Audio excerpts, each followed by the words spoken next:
ऐसा तो चैतनु में हुआ था, चैतनु में जैसे होता आज तक उनका तो कुछ नहीं हुआ, और जो बौद्ध रेणी में हुआ था उसको उनका तो आज तक कुछ नहीं हुआ।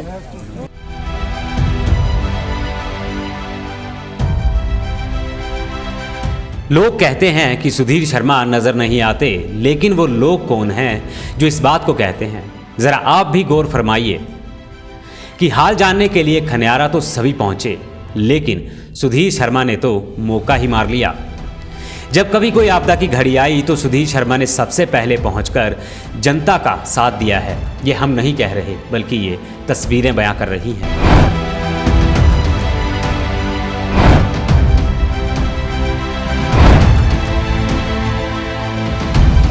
अब जरा ये भी सुन लीजिए कि आखिर खनियारा की जनता क्या कह रही है। सर, इस टाइम में मेरी जो है सुधीर शर्मा जी की टीम ने मदद की हुई है, क्योंकि मैंने कब से गुहार लगाई थी, यहाँ पे सुनने वाला कोई नहीं था सर। और आज के डेट में, आज अगर चौथा दिन चल रहा है ना सर, तो इस वक्त में सुधीर शर्मा जी की टीम ने ही मदद की है। अभी जेसीबी लगी हुई है सर। ये इसी चीज़ के लिए मैंने बात की हुई थी कि अगर नाला अगर खुल जाता है तो आने वाले टाइम में पानी चला जाएगा तो मेरे घर को हिट नहीं होगा। तो सर आज के टाइम में किसने किया? सुधीर शर्मा जी ने किया। हमारी तो किसी भी मदद नहीं की, 4 दिन हो गए। आज हमारा सुधीर शर्मा जी ने सुना और हमें बहुत खुशी हुई कि चलो हमारा तो कोई साथ है। तो आपने सुन ही लिया होगा कि जनता क्या कह रही है।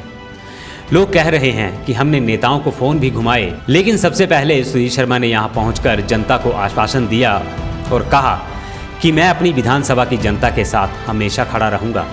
जी हां, आपको बता दें कि खनियारा में भारी बारिश ने तबाही मचाई थी, जिसके बाद यहां का हाल बेहाल हो गया और कई दुकानों और मकानों में मलबा भर गया। कई गाड़ियों को भी यहां भारी नुकसान हुआ था।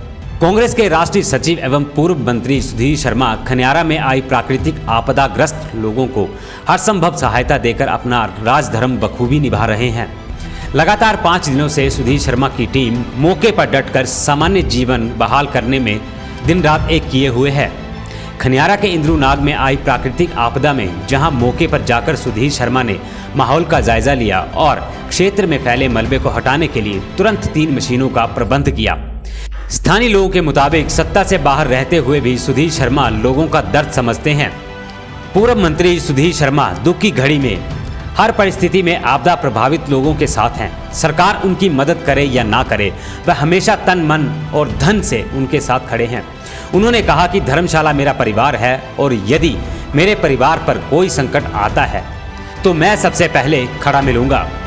एक तरफ धर्मशाला की सीट पर कांग्रेस प्रत्याशी सुधीर शर्मा के विरोध में भले बकाया कांग्रेसी लामबंद हुए हैं, वहीं दुख की घड़ी में राजनीतिक रोटियां ना सेंककर सिर्फ जनता के प्रति समर्पित होकर कार्य करने में जुटे हैं।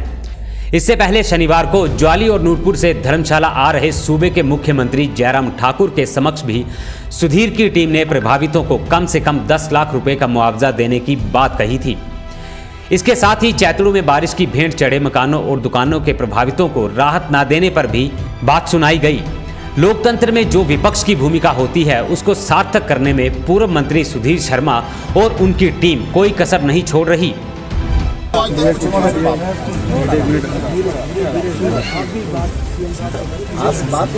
आपकी बात को सुन रहे हैं सर, हम दुखी है ना, इसलिए कल से हम लगे हुए सर। डिपार्टमेंट कहाँ थे सर?